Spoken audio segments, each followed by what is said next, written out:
नमस्कार. आज आहे गौरी पूजन. तर त्यासाठी मला पुरणपोळ्या द्यायच्या आहेत, मोदक द्यायचे आहेत. तर ही ऑर्डर आली आहे एक स्पेशल व्यक्तीकडून, ज्यांच्याकडून मी गेले 4 वर्ष प्युअर सिल्कच्या साड्या खरेदी करते. विशेष म्हणजे आम्ही दोघे अजूनही एकमेकींना भेटलेलो नाही आहे, पण आमची मैत्री इतकी छान झाली आहे की अगदी विश्वासाने एकमेकींना आम्ही मनातल्या सुखदुःखाच्या गोष्टीही सांगतो. तर अशी ही माझी नवीन सखी वृषाली, नवीन म्हणजे 4 वर्ष झाले, वृषाली महाजन या राहतात पुण्याला, आणि तिकडनं त्यांनी मला ऑर्डर दिली आहे जी पनवेलला मला त्यांना डिलिव्हर करायची आहे. तर आता मी इथे काय केलं की पहिले चण्याची डाळ भिजत घालून घेतली. कमीत कमी मी ती 4-5 तास भिजत घातली, आणि आता इथे ही मी उपसून शिजायला ठेवणार आहे. तर आधी मी कुकरचं झाकण लावणार नाही आहे. 2 ग्लास भरून मी ही डाळ भिजत घातली, म्हणजे अर्धा किलो डाळ भिजत घातले. आता यात पाणी घालून शिजायला ठेवणार आहे. मी कुकरचं झाकण यासाठी लावणार नाही आहे की ही शिजवताना मध्ये मध्ये आपण जो फेस येतो तो जर काढून घेतला तर आपल्याला पुरणपोळी खाल्ल्यावर ॲसिडिटी कधीच होत नाही किंवा आपल्याला कोणत्याही प्रकारचा त्रास होत नाही. तर ही डाळ अशी शिजायला लावायची आहे, आणि एक साईडला मी आता पीठ भिजवून घेते. तर इथे मी 2 वाट्या 0 नंबर बारीक रवा घेतलेला आहे.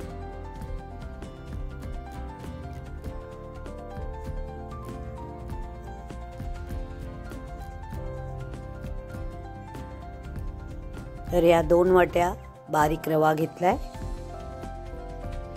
आणि बाइंडिंगसाठी मी थोडासा मैदा घेणार आहे.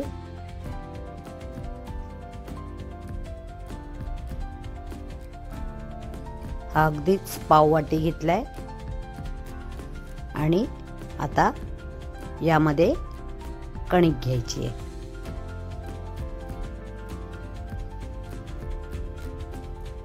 कणिक जवळजवळ अर्ध्यापेक्षा जास्त वाटी, असं करून 3 वाट्यांचं प्रमाण इथे आपलं झालेलं आहे. यात मीठ घालून घ्यायचंय आणि हळद घालून घ्यायची. नॉर्मल पाण्यानेच सैलसर असं पीठ भिजवून घ्यायचंय. रवा असल्यामुळे ते पाणी ॲब्झॉर्ब करतं, म्हणून थोडं आधीच सैलसर भिजवायचं.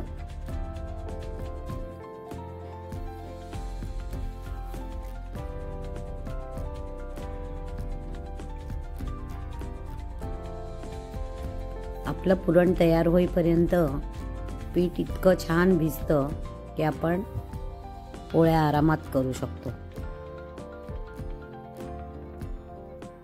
यावेळेस मी कुकरचं झाकण बंद न करताच पुरण करायचं ठरवलंय, कारण डाळ चांगली 4-5 तास भिजल्यामुळे तिला शिजायला जास्त वेळ लागणार नाहीये.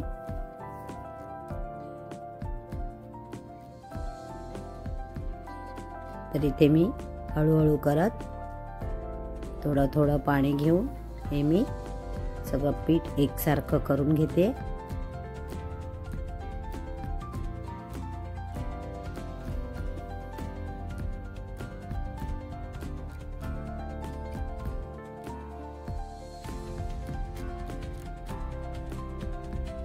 इथे आपला हा गोळा तयार झालेला आहे. या पोळ्या खूपच छान, अगदी खुसखुशीत होतात, आणि चवीलाही खूपच छान लागतात.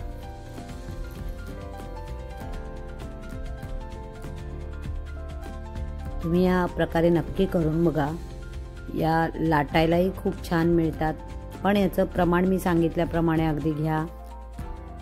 आणि अजून याची प्रक्रिया अशी आहे की हे 2-3 वेळा मध्ये आपल्याला सारखं करावं लागतं. ते कसं ते मी तुम्हाला पुढे दाखवणार आहे. आता हा आपला गोळा झालेला आहे. याला थोडंसं तेल लावून घ्यायचं आहे आणि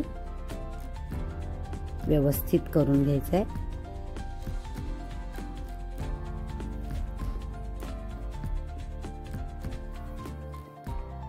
हळद घातल्यामुळे रंगही छान येतो पोळ्यांना. दिसायला पोळ्या खूप छान दिसतात झाल्यावर.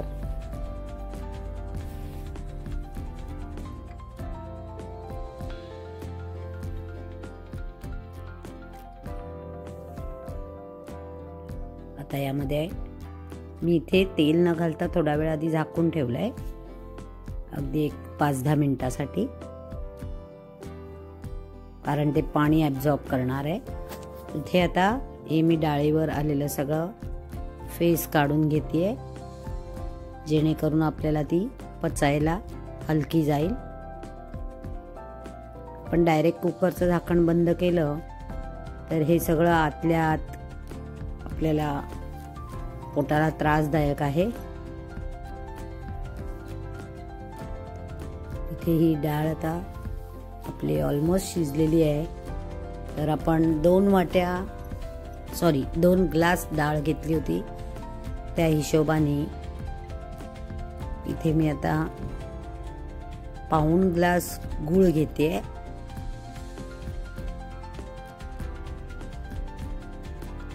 आणि पाव ग्लास साखर.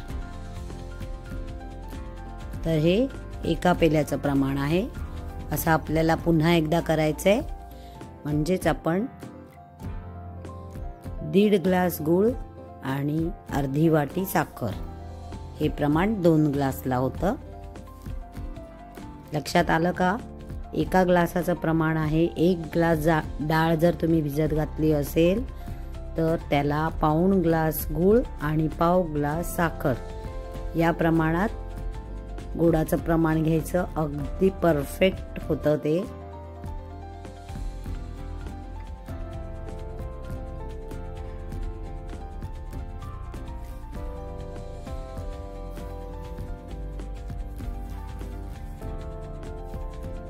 यातच आपल्याला साखरही घालून घ्यायची आहे.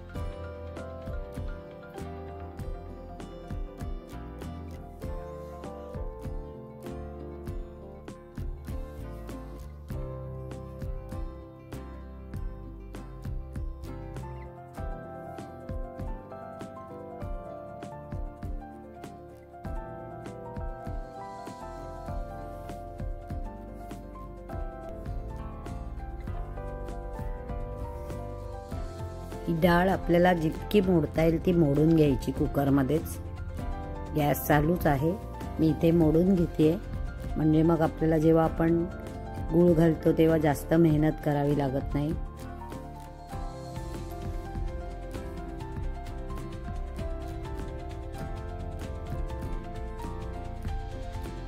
तुम्हाला दिसत असेल इथे डाळ चांगली शिजलेली आहे.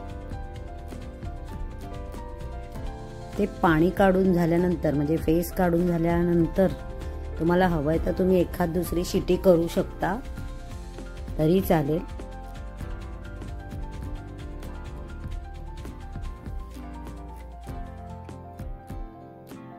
यात आता आपण जे सर्व गूळ वगैरे तयार करून घेतलंय ते घालून घ्यायचं.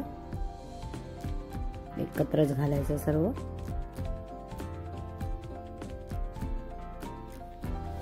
आणि छान सगळं मिक्स करून घ्यायचं.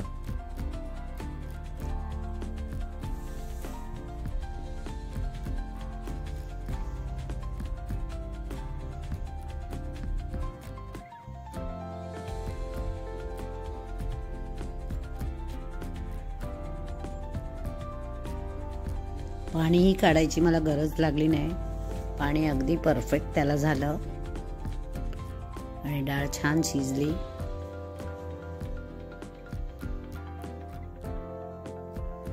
आता जसं गूळ वितळेल तसं हे व्यवस्थित मिक्स होईल.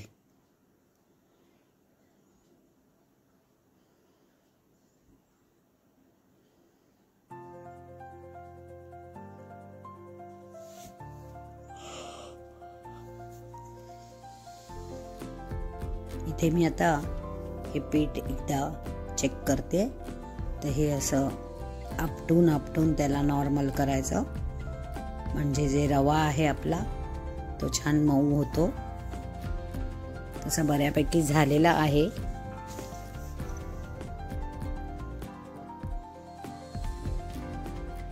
जेव्हा जेव्हा आपण ह्याला सारखं करायला घेतो तेव्हा तेल पाण्याचा हात लावायचा आणि असं आपटून आपटून आपण पीठ करून घ्यायचं तयार.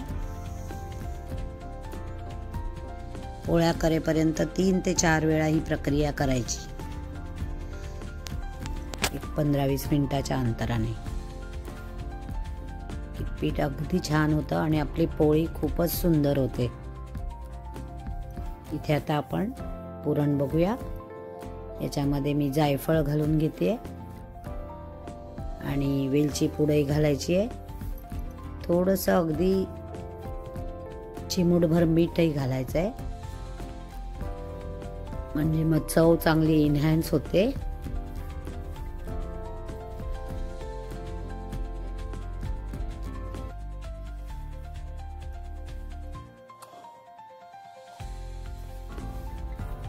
इथे जायफळ वेलची पावडर सर्व घालून झालेलं आहे. मीठही घातलेलं आहे. आता हे सर्व आपण पुन्हा एकदा मिक्स करून घेऊया आणि आपण याचं पुरण करायला जाळीवर टाकूया. गरम असताना जर तुम्ही पटापट पुरण केलं तर अगदी भराभर होऊन जातं. छान म्हणजे व्यवस्थित होतं, वेळ लागत नाही. पण गरम असतानाच करायचं.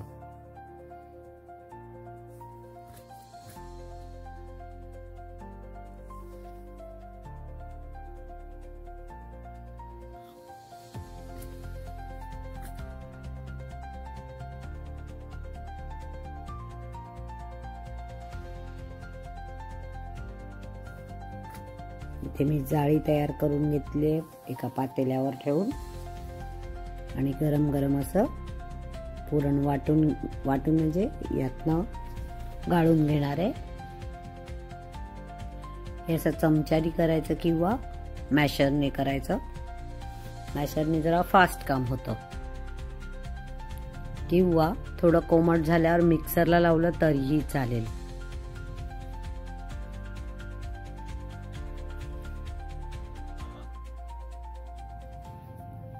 पुरण यंत्र असेल तर पुरण यंत्रातनं काढलं तरीही चालेल.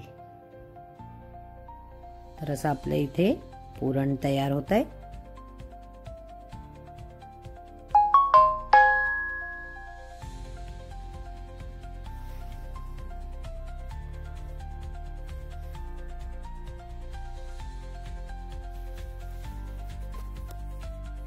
तर ही ऑर्डर 11:30 पावणे 12 पर्यंत पनवेलला द्यायची आहे.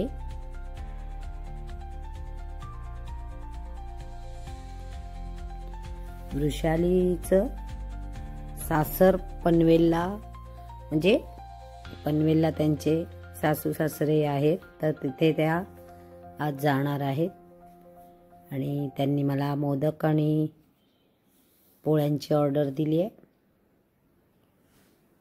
पूर्ण जेवणाची ऑर्डर दिली होती, पण मी ती जावेला सांगितली करायला, कारण की मला इथून पॉसिबल नव्हतं ऑर्डर पोचवणं सगळंच.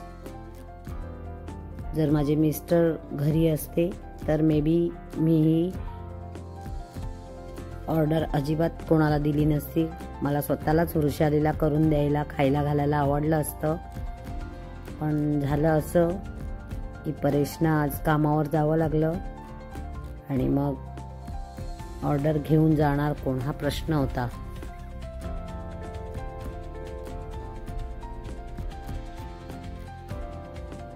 तर इथे मी अशी ही पोळी मी नेहमी आधी अर्धी हाताने करून घेते. हे असं केल्यामुळे पुरण सगळं व्यवस्थित सगळीकडे पोचतं आणि मग आपली पोळी छान बनते. नेहमी ही प्रक्रिया करायची, म्हणजे मग पोळ्या आपल्या खूप छान होतात.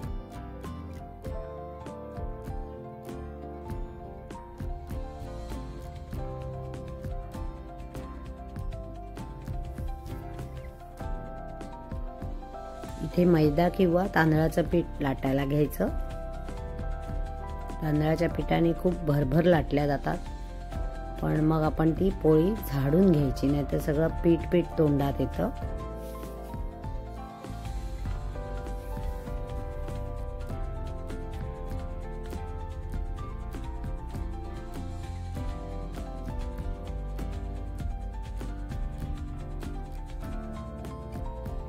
मला तेल पोळ्या करायची सवय जास्त असल्यामुळे असा मी पोलपाट बऱ्याच वेळा फिरवून घेते.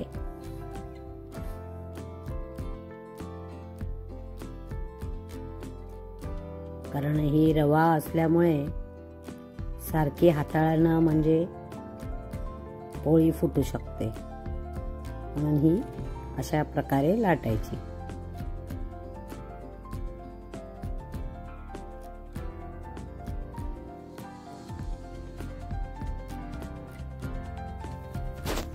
तव्यावर मी पहिले तूप घालून घेतलंय. तर ही पोळी आपण शेकवून घेऊया. दुसऱ्या साईडनी पण मी तूप घातलंय.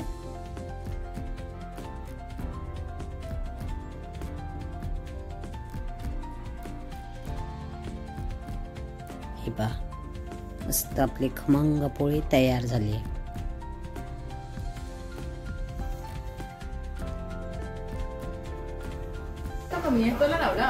तो मला कुठे आहे माहिती नाही, ठेवलाय कुठे. मी आल्याला कुठेतरी बघितलेला, पण मला आठवत नाही मी कुठे बघितलेलं. छान दिसत आहेत की नाही. काय आली पुरणपोळी मला येते ना आरामात 3 ते 4 दिवस बनत नाही, आणि हा कमी करत नाही. आणि जशी शिळी होते ती अजून छान सांगितलं त्याला, अजिबात सहमत नाही.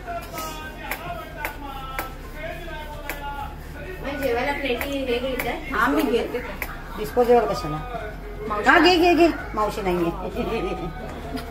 नाही, मला काचेच्याच प्लेटीत पहिली पोळी जर वाजून झाली आम्हाला काय की आपला कॉन्फिडन्स वाढतो. एखादी मावशी भरभर लाटू शकतो. पहिली पोळीच बिघडली की मग इतका कंटाळा येतो की त्या कंटाळ्यामुळेच पुढच्या पोळ्या बिघडत जातात. किती सुंदर दिसते पोळी, रंग पण छान आलाय.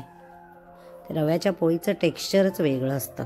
काही तयार आहेत. आता वृषाली बोलतील. हॅलो, मी वृषाली महाजन पुण्यातून. मी हा छोटासा फीडबॅक व्हिडिओ माझं त्यांच्यासाठी तयार करते. ओके, मी गौरी गणपतीच्या सणासाठी तुम्हाला माहितीच आहे की पूर्णावरणाचा सगळा स्वयंपाक असतो. सो यावर्षी पण 1 सप्टेंबरला आमच्याकडे गौरींचं जेवण होतं, आणि दरवर्षी आम्ही घरीच करतो, पण यंदा आमच्याकडे 3 लहान बाळ आहेत. सो आम्ही पुरणपोळी वगैरे बाहेरनं मागवायचं ठरवलं, पण वेळेवरती आम्ही जिथे ऑर्डर दिली होती तिकडनं अनफॉर्च्युनेटली कॅन्सल झालं. सो आम्ही सगळेजण खूप स्ट्रेसमध्ये होतो आणि कळत नव्हतं कुठे हेल्प मागावी. सो पटकन मानसीताईंचं नाव माझ्या डोक्यात आलं, आणि मी त्यांना विचारलं की तुम्ही पनवेलला ऑर्डर देऊ शकता का. सो शी सेड की हो मी देते.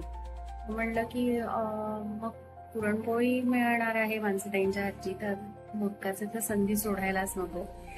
सो मी 21 मोदक आणि पुरणपोळीची ऑर्डर मानसीताईंना दिली होती, आणि नो डाऊट त्यांच्या हातची चव अप्रतिम आहे.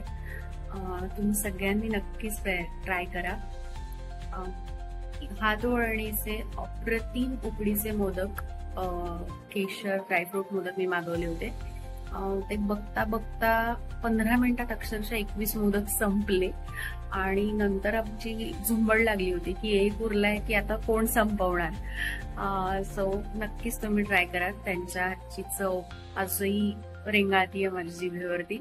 अप्रतिम उकडीचे मोदक होते, आणि पुरणपोळ्या पण खूप सुंदर होत्या. व्यवस्थित पुरण भरलेलं होतं, आणि छान मोठी पुरणपोळी होती.